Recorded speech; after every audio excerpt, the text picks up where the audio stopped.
بسم الله الرحمن الرحيم. إن الحمد لله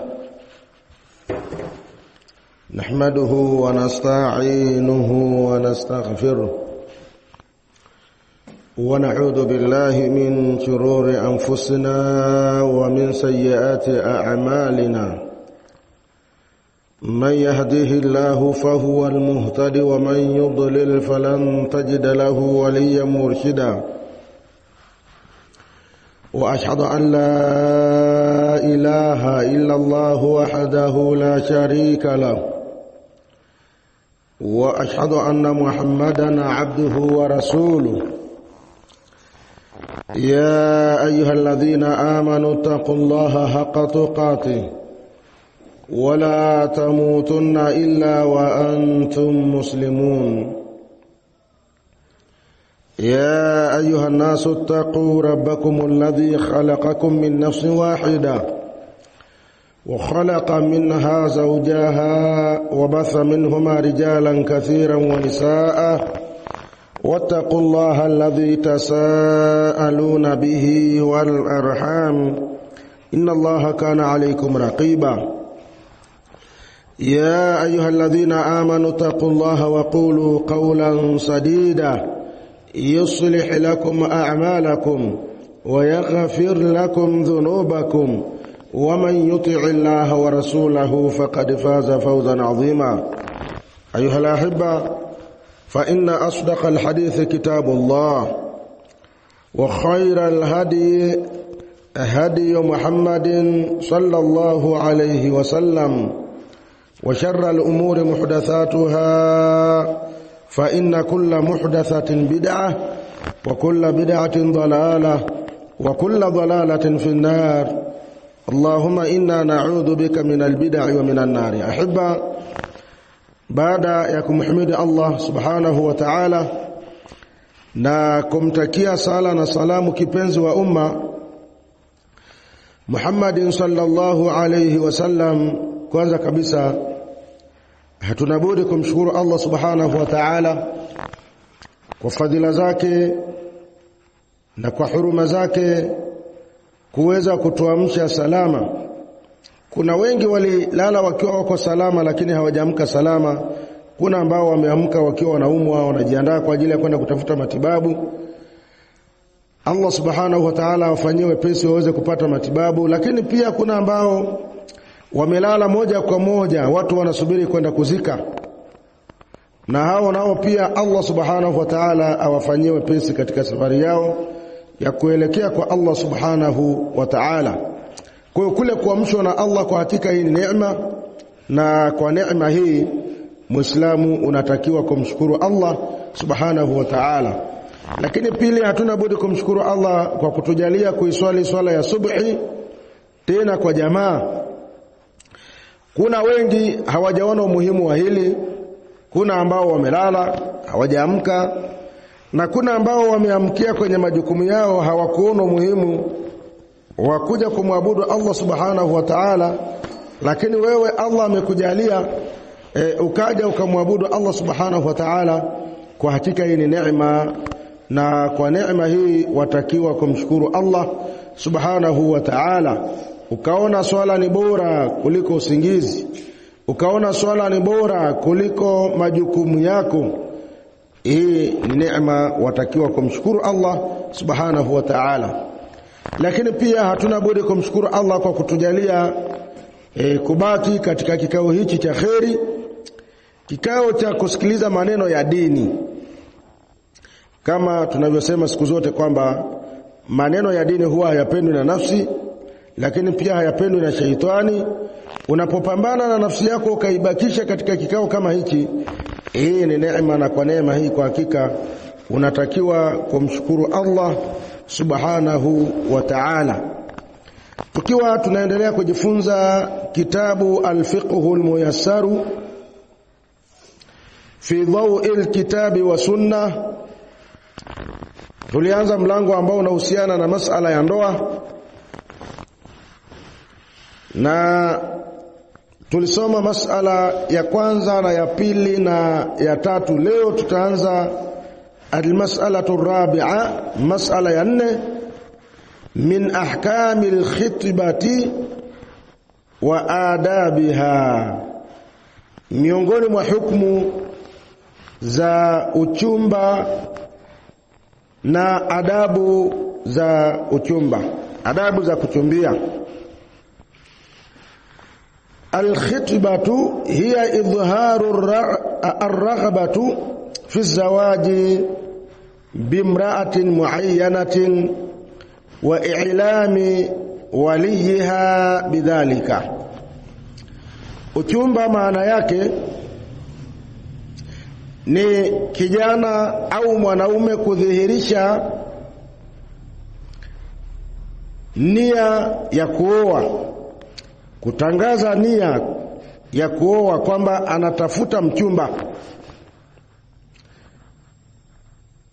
au kudhihirisha nia ya kuoa mwanamke maalum kwamba ninamchumbia binti wa fulani,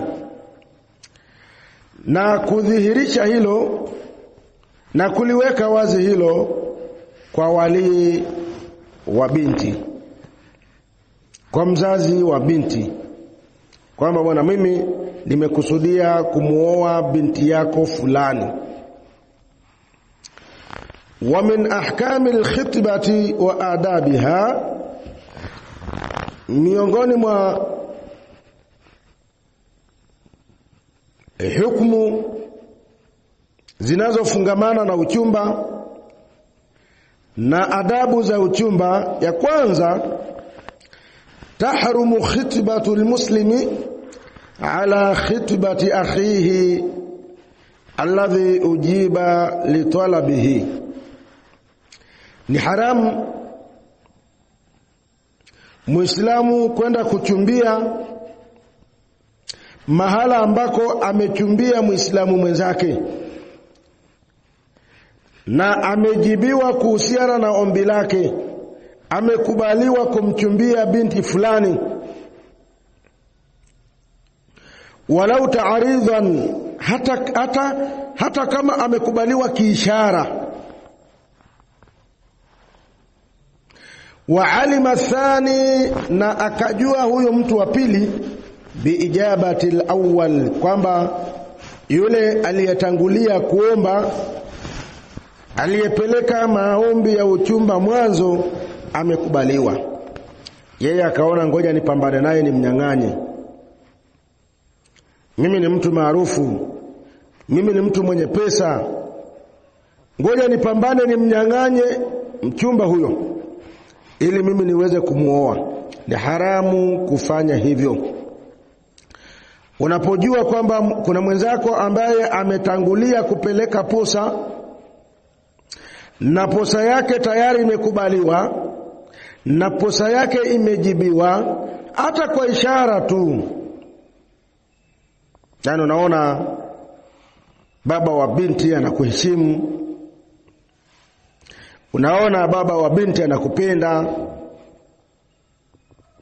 hata kabla hajakujibu ile posa kwamba posa yako imekubaliwa, hizi ni ishara ya kwamba posa yako imekubaliwa. Kwa hiyo ni haramu kwa mtu mwingine kupeleka posa yake hapo muda wa kuwa tayari yule aliyewahi kupeleka posa amekubaliwa maombi yake. Kwa hiyo usije ukapeleka na wewe posa hapo mkaanza kunyang'anyana yule binti. Liqaulihi sallallahu alayhi wasallama, kwa kauli yake Mtume sallallahu alayhi wasallama anasema, la yakhtibu ar-rajulu ala khitbati akhihi, asipose mtu juu ya posa ya mwenzake, juu ya posa ya ndugu yake katika imani, hatta yankiha, mpaka amuoe yule binti, au yaturuka, au aache ule uchumba, kwamba jamani, ule uchumba nimeutengua, siko tayari kuoa. Akiacha hapo, sasa wewe una ruhusa ya kupeleka posa. wadhālika lima fi at-taqaddumi lilkhitbati min al-ifsadi 'ala al-awwal. Na hilo ni kwa sababu kuposa juu ya posa ni miongoni mwa ufisadi na uharibifu wa kuweza kumharibia yule aliyewahi kupeleka posa. Yule wa kwanza unataka kumharibia. Wa iqa'il adawa, na kuzuka kwa ugomvi. Leo unaweza kukuta watu wamechukiana kwa sababu ulimharibia posa yake.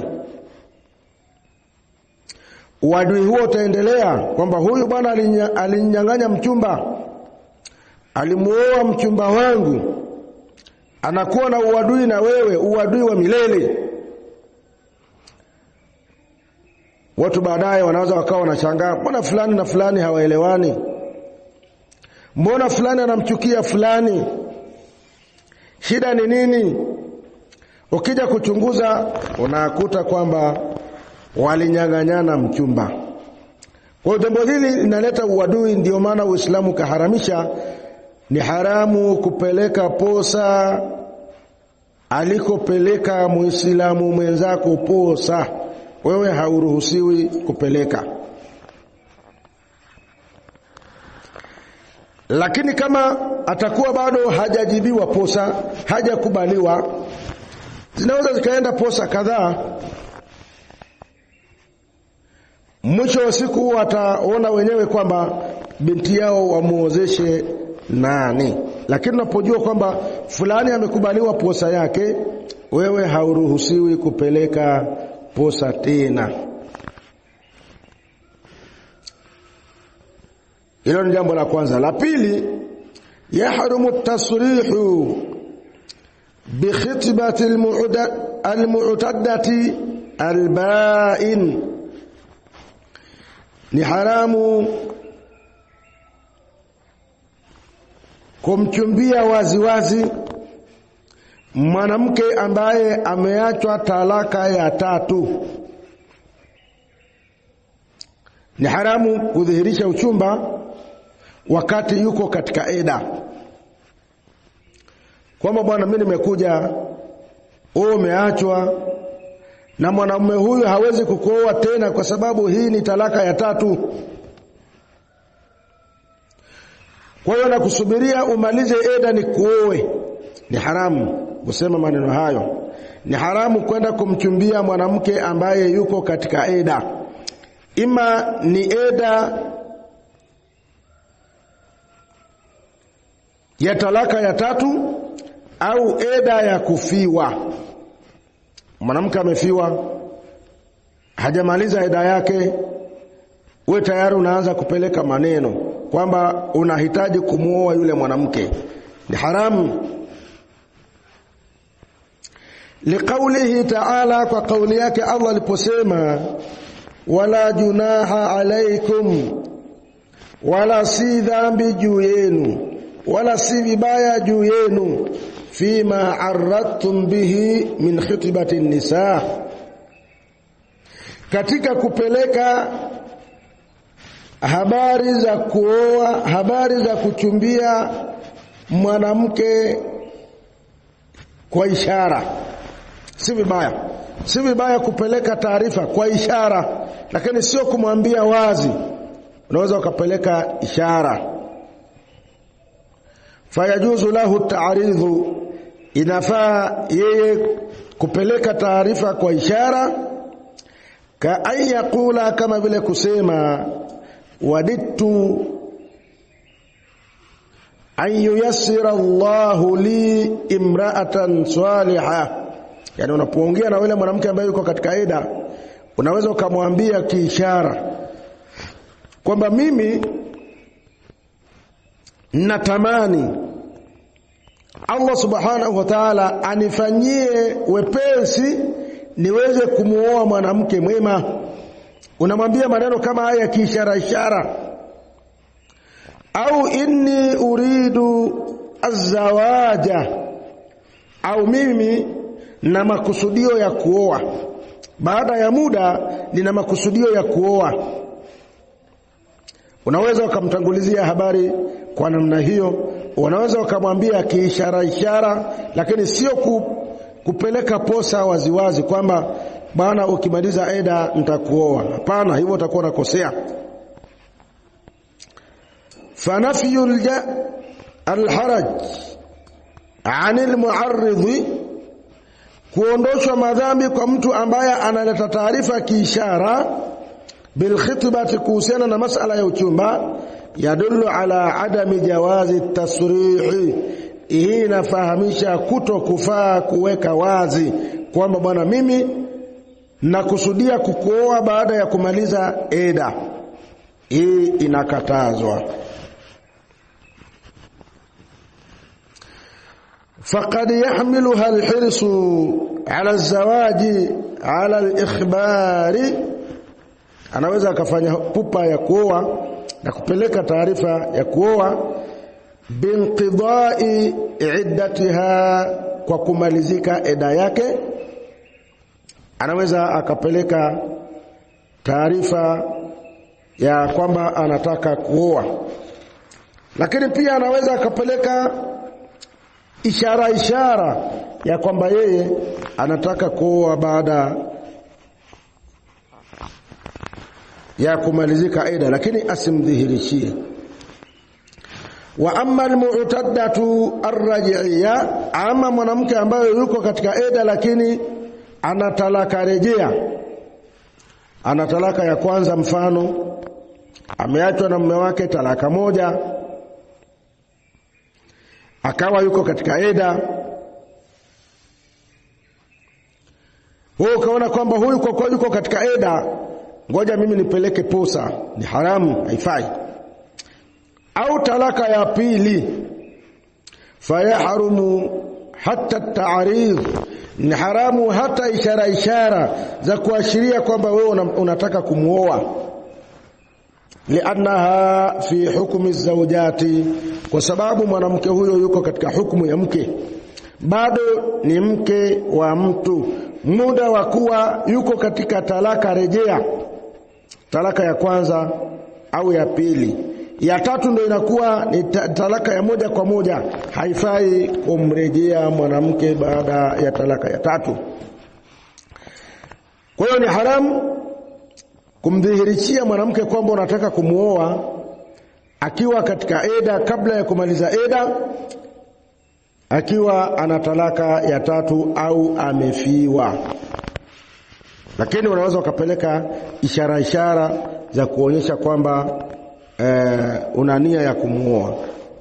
Tatu, manistushira fi khatibin, atakayeomba ushauri kuhusiana na kijana anayeleta posa, au makhtubatin, au akaomba ushauri kuhusiana na binti anayeposwa, wajaba alayhi an yadhkura ma fihima, ni wajibu kwake yeye kutaja walio nayo hawa.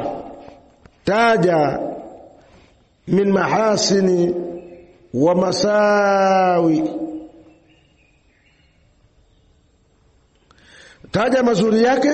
Kama ni mazuri ya kijana, taja mazuri yake, kwamba kijana huyu bwana ana mazuri haya na haya na haya na haya, lakini vile vile ana mabaya haya na haya na haya na haya, ana madhaifu haya.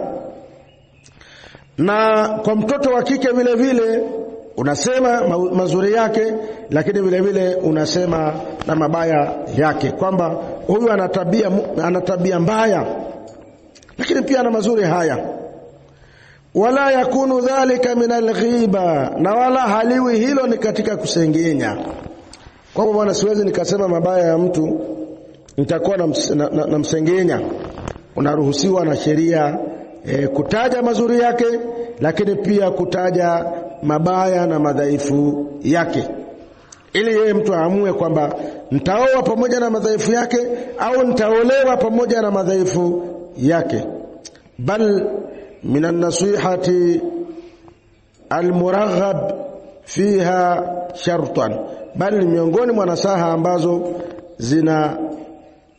zinapendekezwa katika mtu anapotakiwa ushauri kisheria. Kwa hiyo aseme mazuri alionayo yule ambaye ametakiwa kumwelezea, na aseme mabaya yale alionayo yule ambaye ametakiwa kumwelezea. 4, alkhitbatu mujarradu wa'din bizawaji. Uchumba ni ahadi tu ya kuoa, wa ibda'i raghabati fihi, na kudhihirisha mapenzi ya kutaka kuoa. Walaisat zawjan, na huyo binti bado hajawa ni mke, ni mchumba. Lidha, kwa sababu hiyo basi, yabqa kullu min al-khatibi, itabakia kila mchumba, kila kijana ambaye amechumbia, wal makhtuba, na yule aliyechumbiwa, ajnabiyan, hawa wanakuwa bado ni watu wa kando, anil akhar, hawa bado ni watu wa kando, hawatakiwi kukaa faragha. Mtu asije akasema bwana, huyu ni mchumba wangu na nimeshapeleka mahari, kwa hiyo huyu ni wa kwangu. Wanakaa chumbani, wanazungumza, wanaweza wakasafiri wakaenda mbali kwamba huyu ni mchumba wangu. Wanatoka hapa wanasafiri wanaenda Dar es Salaam, kutoka hapa wanakwenda Zanzibar, kwamba mtu yuko na mchumba wake. Ni haramu, haifai. Hawa bado ni wachumba tu, hawajaoana. Si ruhusa kusafiri kwa pamoja, si ruhusa kukaa faragha na kuongea maneno au kuchati maneno ambayo ni kama mume na mke, wanaambia na maneno ya hatari katika meseji zao. Haifai. Hii ni haramu, kwa sababu hawa bado ni wachumba na hawajaoana bado. Kwa hiyo uchumba hauhalalishi wewe kuweza kusafiri na mchumba wako, na uchumba hauhalalishi wewe kuchati maneno ya ndani kabisa na mchumba wako, wala uchumba hauhalalishi wewe kukaa faragha na mchumba wako. Haifai. Almas'alatu alkhamisa, mas'ala ya 5, hukumu an-nadhari ila al-makhtuba, hukumu ya kumwangalia mchumba. Man arada an yakhtuba imra'atan, mtu anayetaka kumchumbia mwanamke, yushra'u, ni sheria, wa yusannu lahu, na ni sunna kwake yeye, an-nadharu ila ma yadhharu minha, kumwangalia sehemu ambazo zinaonekana. Aadatan, kiada, kikawaida, ni sunna kufanya hivyo. Kawajihiha, kama vile uso wake, kumwangalia uso, ni sehemu ambazo zinaonekana kisheria. Wakafaiha, na vitanga vyake vya mikono. Wakadamaiha, na nyayo zake. Hizi ndio sehemu ambazo unaruhusiwa wewe kisheria kumwangalia mwanamke ambaye unataka kumuoa, na hauruhusiwi kuangalia zaidi ya hapo. Lihadithi Sahali ibn Sa'd radhiyallahu anhu, kwa ushahidi wa hadithi ya Sahal ibn Sa'd radhi za Allah ziwe juu yake, anna mra'atan ja'at ila an-nabi sallallahu alayhi wasallama, hakika kuna mwanamke alikuja kwa mtume sallallahu alayhi wasallama. Qalat, akasema, ya Rasulullah, mtume wa Allah, ji'tu li ahaba laka nafsi, ji'tu li ahaba laka nafsi, nimekuja kwako wewe nikiwa nimejileta kama zawadi unioe. Nimekuja kwako wewe, naomba unioe. Na jambo hili si aibu, mwanamke kumwambia mwanaume kwamba naomba unioe. Jambo hili si aibu kwa mwanamke mwenye kumcha Allah subhanahu wa ta'ala, na kumwambia mwanaume ambaye pia anamcha Allah subhanahu wa ta'ala. Lakini hivi sasa ile likatokea Mtu anaweza akakimbia kabisa. Huyu mwanamke anasema ni muoe, atakuwa na matatizo gani huyu? Huyu mwanamke atakuwa na matatizo huyu. Hana hata aibu, anakuja kuniambia ni muoe. Jambo hili ni jambo la sheria, wala si aibu na wala si vibaya mwanamke kumwambia mwanaume naomba unioe. Ni jambo la kawaida. Huyu mwanamke alipokuja kwa Mtume sallallahu alaihi wasallama na akamwambia Mtume, mimi nimekuja ni zawadi yako, nimekuja unioe. Mpokezi wa hadithi anasema fasa'ada an-nadhara ilaiha wasawabahu, Mtume akapandisha macho yake, Mtume akamwangalia vizuri, akamwangalia kwa kurudia rudia, akamwangalia. Thumma ta'a ra'sahu, kisha Mtume akatikisa kichwa chake kwamba huyu kweli mwanamke anafaa kuolewa, ana sifa ya kuolewa. Baada ya kumwangalia, hadithi inatuonyesha kwamba inafaa mwanaume kumwangalia mwanamke, anatakiwa amwangalie. Wa hadithu Abi Huraira, na hadithi Abu Huraira radhiyallahu anhu qala, anasema kuntu inda an-nabiy sallallahu alayhi wasallama, nilikuwa mbele ya Mtume sallallahu alayhi wasallama. Fa atahu rajulun, akaja mwanaume. Fa akhbarahu annahu tazawwaja imra'atan min al-ansari, akamwambia kwamba yeye ameoa mwanamke wa Kianswari, yeye ameoa mwanamke katika wanawake wa Madina. Faqala lahu Rasulullah sallallahu alayhi wasallama, Mtume akamwambia anadharta ilaiha, je, umemwangalia huyo mwanamke ambaye umemuoa? Qala la, yule mwanaume akasema hapana, sijamwangalia, mimi nimekubaliana naye tu, nimemwangalia ni mwanamke mwenye dini, kwa hiyo nimeamua tu kuoa, lakini sijaona hata sura yake, siijui. Qala, Mtume akasema, akamwambia yule bwana, fadhhab fanzuru ilaiha, nenda ukamwangalie. Fa inna fi a'yunil ansari shay'an, hakika katika macho ya wanawake wa Madina huwa kuna kitu, nenda ukamwangalie. Naweza ukakuta kwamba ana aibu au ana kitu ambacho kitakuja kukuchukiza, nenda ukamwangalie. Hadithi hii inaonyesha vile vile sunna na umuhimu wa kumwangalia mwanamke kabla haujamuoa. Na hadithi hizi vile vile zinatufahamisha kwamba kumbe mwanamke, binti anakuwa hafahamiki ni kutokana na kwamba anajistiri, anavaa hijabu, anavaa niqabu. Mwenye kuoa anakuwa hamfahamu, sheria inamwambia aende akamwangalie. Kwa sehemu za kuangalia, maulama wanasema ni uso, vitanga vya mikono na nyayo zake. Hayo ndio maeneo ya kuweza kumwangalia mwanamke.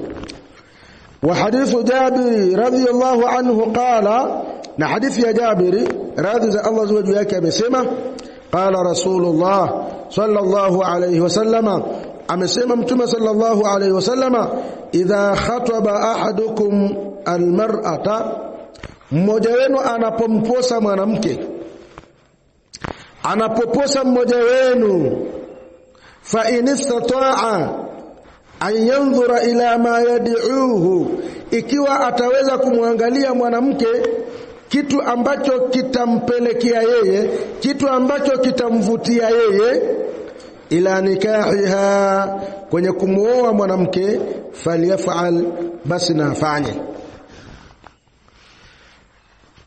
Qala, akasema Jabir, fakhatabtu imra'atan, nikamposa mwanamke, fakuntu atakhabba'u nikawa najificha,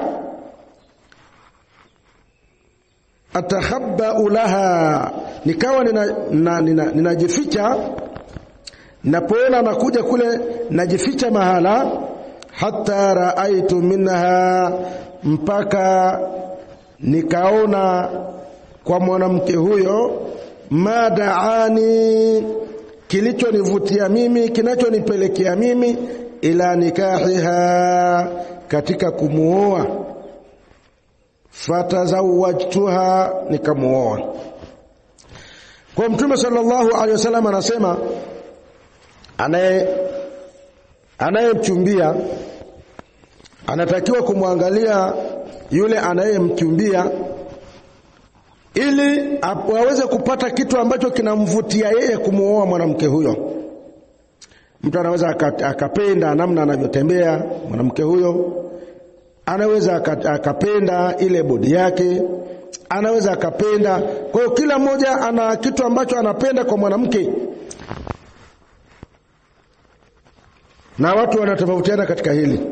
Unaweza ukashangaa kwamba mtu anampenda mwanamke, lakini wewe ukimwangalia ni mtu wa kawaida, ukimwangalia sio mzuri vile, lakini yeye anampenda, ana kitu ambacho kimemvutia mpaka akampenda mwanamke huyo. Kwa hiyo watu wanatofautiana, huyu anapenda hichi, huyu mwingine anapenda hichi, kila mmoja ana kitu ambacho anakipenda katika kumuoa mwanamke. Lakini pia hadithi hii inatufahamisha kwamba unaweza ukawa unamvizia mwanamke ili uweze kumuona, ukamuona kwa siri siri kwanza kabla hujapeleka posa. Sheria inakuruhusu kufanya hivyo. Wal hikmatu min dhalika, na hikma ya hilo, anna an-nadhara, hakika kumwangalia mwanamke, ad'a, jambo hilo linapelekea zaidi lihizwatiha fi nafsihi, linapelekea zaidi kuwa na mapenzi ya kumpenda huyo mwanamke, nafsi yako ikatulia kwake yeye. Wa min thamma, na hapo sasa, ad'a lilulfa wal mahabba, na jambo hilo litapelekea wewe kuwa na mapenzi, wa dawamil mawaddati bainahuma, na kudumu mapenzi kati yao, kama fi qawlihi sallallahu alayhi wasallam lilmughira, kama ilivyo katika kauli yake Mtume alipomwambia Mughira, wa qad khataba imra'atan, Mughira alimchumbia mwanamke, Mtume alimwambia undhur ilaiha, nenda ukamwangalia mwanamke huyo, fa innahu ahra ayyudama bainakuma, hakika kumwangalia jambo hilo lina haki zaidi, linapelekea zaidi kuwa na mapenzi kati yenu. Ay takunu bainakum almahabba walittifaqi, jambo hilo linapelekea kuwa na mapenzi na kuafikiana katika mazungumzo. Lakini mtu ambaye alimuoa mwanamke bila kumpenda, au mwanamke aliolewa na mwanaume bila ya kumpenda, hawa watakuwa hawapendani. Maisha yatakuwa yanakwenda tu hivyo hivyo, lakini hakuna mapenzi. Maisha yanakwenda hivyo hivyo, hakuna kuafikiana katika jambo. Kila siku ni mizozo, kila siku ni kutofautiana. Mwanaume anasema hivi, mwanamke anasema hivi. Mwanaume anasema hivi, mwanamke anasema hivi. Kwa kila siku ni kutofautiana, na maneno juu, maneno mengi, maneno mengine ya karaha, mpaka nafikia mahala mwanamke anaendelea kuvumilia tu kwamba ninakaa hapa kwa ajili ya watoto. Mwanaume naye anaendelea kuvumilia tu, na mvumilia huyu kwa ajili ya watoto wangu. Lakini hakuna mapenzi, hakuna kheri yoyote katika ndoa hiyo. Hii ni kutokana, yawezekana pia pakawa walioona tu, lakini si kwa kupendana. Mpaka hapo tutakuwa tumefikia mwisho wa darasa yetu kwa leo. Subhanaka Allahumma wa bihamdika, ashhadu an la ilaha illa anta, astaghfiruka wa atubu ilaika. Wa sallallahu ala nabiyyina Muhammadin wa ala